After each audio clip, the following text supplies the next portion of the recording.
அகிலம் நியூஸ் நேயர்களுக்கு வணக்கம். இன்றைய மதிய நேர பிரதான செய்திகள். முதலில் தலைப்புச் செய்திகள். தனியார் வங்கியில் நிதி மோசடி, வாடிக்கையாளர் வைப்புகள் தொடர்பில் மத்திய வங்கியின் அறிவிப்பு. வாகனங்களுக்கான QR முறைமை குறித்து வெளியான தகவல். நிலக்கரி பிரச்சினையை விசாரிக்க ஜனாதிபதி விசாரணை ஆணைக்குழு. வேலை நிறுத்தத்தை கைவிட்ட அரசு வைத்திய அதிகாரிகள். மின்சாரத்தை சிக்கனமாக பயன்படுத்துங்கள், விடுக்கப்பட்டுள்ள கோரிக்கை. 2 மணிக்கு பின் இடியுடன் கூடிய மழை. மட்டக்குழியில் கோர விபத்து. வரலாறு காணாத உச்சத்தை எட்டிய எரிபொருள் விலை. புலமை பரிசில் தவணை பணம் குறித்து மாணவர்களுக்கு வெளியான மகிழ்ச்சி தகவல். மட்டக்களப்பு கடத்தல் சம்பவம், சந்தேக நபர்களின் விளக்கமறியல் நீடிப்பு. தொடர்பான விரிவான செய்திகள். தேசிய அபிவிருத்தி வங்கியில் இடம்பெற்றுள்ள நிதி மோசடி தொடர்பில் தாம் மிக நெருக்கமாக அவதானித்து வருவதாக இலங்கை மத்திய வங்கி தெரிவித்துள்ளது. அத்துடன் வாடிக்கையாளர்களின் வைப்புகள் பாதுகாப்பாக இருப்பதாக அறிவித்துள்ளது. ஏப்ரல் 10 மத்திய வங்கி வெளியிட்ட அறிக்கையில் இந்த விடயம் தெரிவிக்கப்பட்டுள்ளது. இதுவரை மேற்கொள்ளப்பட்ட மதிப்பீடுகளின்படி தேசிய அபிவிருத்தி வங்கி போதிய மூலதனம் மற்றும் பணப்புழக்கத்தை கொண்டுள்ளதாகவும் அவை குறைந்தபட்ச ஒழுங்குமுறை தேவைகளை விட அதிகமாக இருப்பதாகவும் தெரிவித்துள்ளது.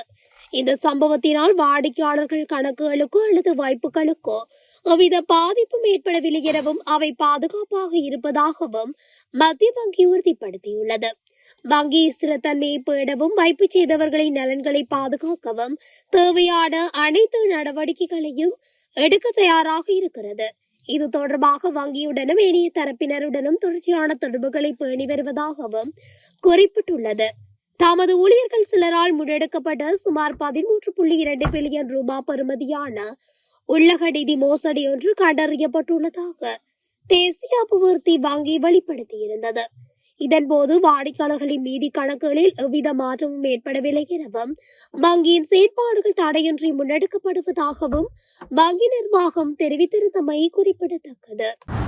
பண்டிகை காலம் காரணமாக இன்று முதல் 18 வரை வாகனங்களுக்கான எரிபொருள் விநியோகத்தில் QR முறை கணக்கில் எடுத்துக் கொள்ளப்படாது என்று இலங்கை பெட்ரோலிய கூட்டுத்தாபனம் தெரிவித்துள்ளது.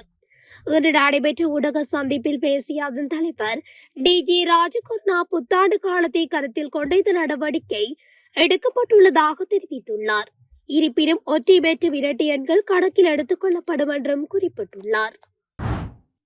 நிலக்கரி பிரச்சினை தொடர்பாக விசாரணை நடத்துவதற்காக ஜனாதிபதியினால் விசாரணை ஆணைக்குழு ஒன்று நியமிக்கப்பட உள்ளதாக போக்குவரத்து, நெடுஞ்சாலைகள், நகர அபிவிருத்தி அமைச்சர் பிமல் ரட்நாயக்க தெரிவித்துள்ளார்.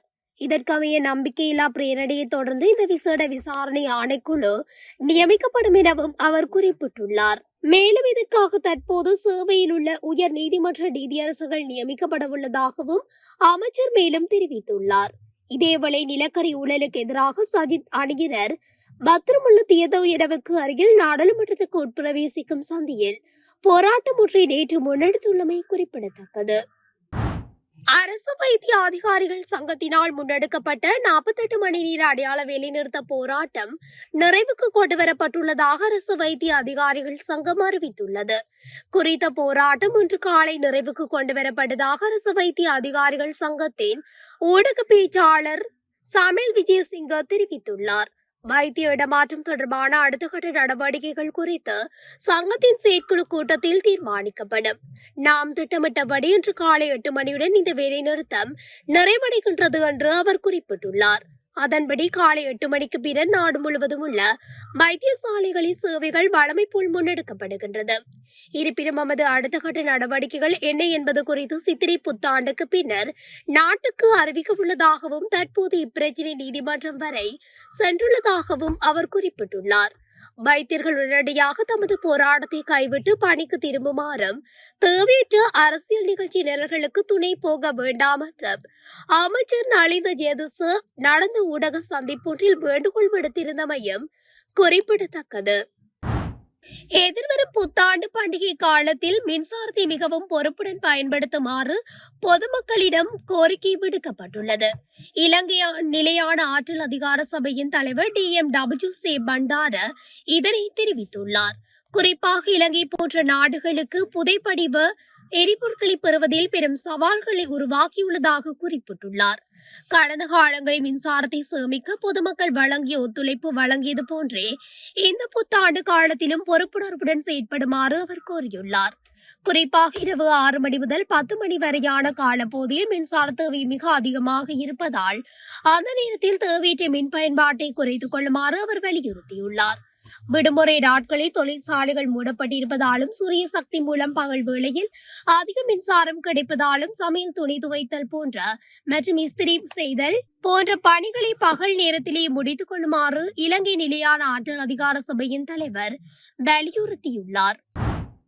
நாட்டின் சில பகுதிகளில் பிற்பகல் 2 மணிக்கு பின்னர் மழை அல்லது இடியுடன் கூடிய மழை பெய்யக்கூடும் என்று வளிமண்டலவியல் திணைக்களம் தெரிவித்துள்ளது.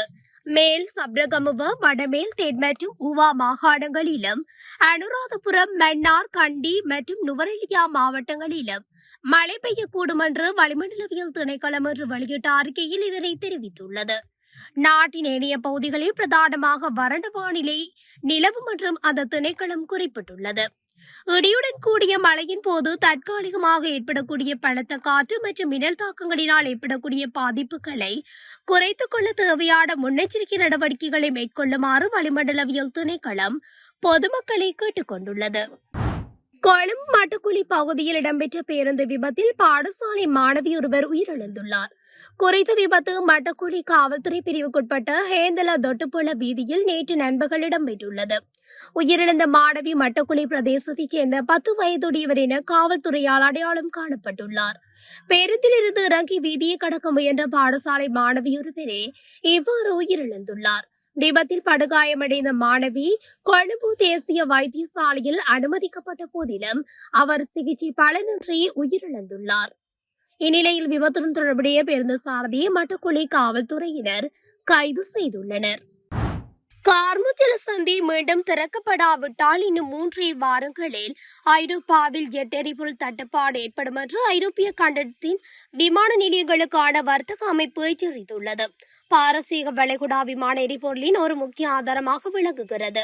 இது ஐரோப்பாவின் இறக்குமதியில் சுமார் 50% பங்கை கொண்டுள்ளது.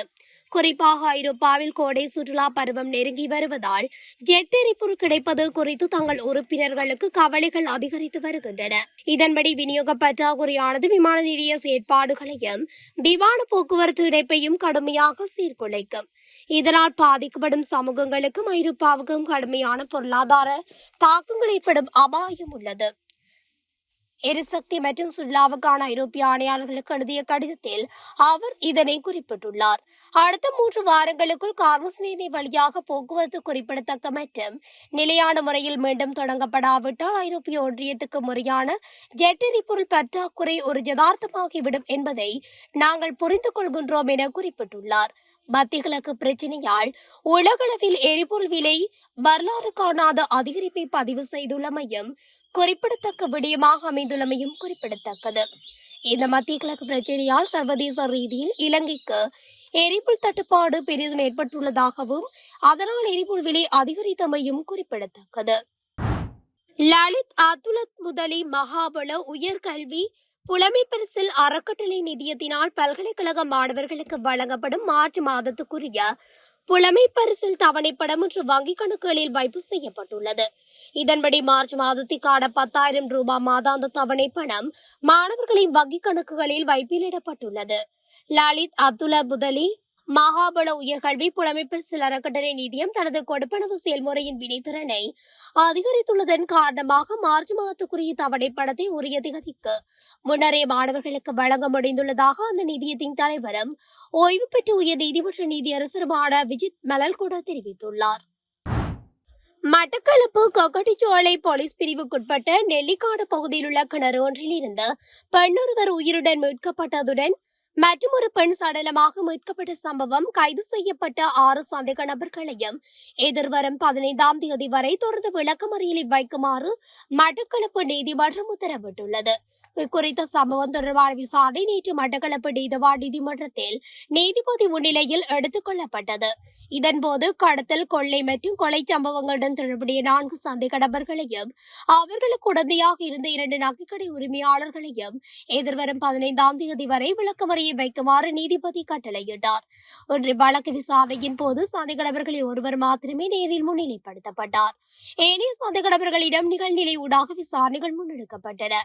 வழக்கின் மேலதிக விசாரணைகள் அனைத்தும் எதிர்வரும் 15ஆம் தேதி மீண்டும் நடைபெறவுள்ளதாக நீதிமன்ற தகவல்கள் தெரிவிக்கின்றன. இத்துடன் அகிலம் நியூஸின் இன்றைய மதிய நேர பிரதான செய்திகள் நிறைவடைகின்றன. தொடர்ச்சியாக செய்திகளை அறிந்து கொள்ள அகிலம் நியூஸ் ஊடகத்துடன் இணைந்திருங்கள். நன்றி, வணக்கம். அகிலம், மாற்றத்திற்கான மக்கள் குரல். இந்த வீடியோ பிடிச்சிருந்தா லைக் பண்ணுங்க, கமெண்ட் பண்ணுங்க, ஷேர் பண்ணுங்க. மறக்காம கீழே இருக்க பெல் ஐகானை கிளிக் பண்ணுங்க.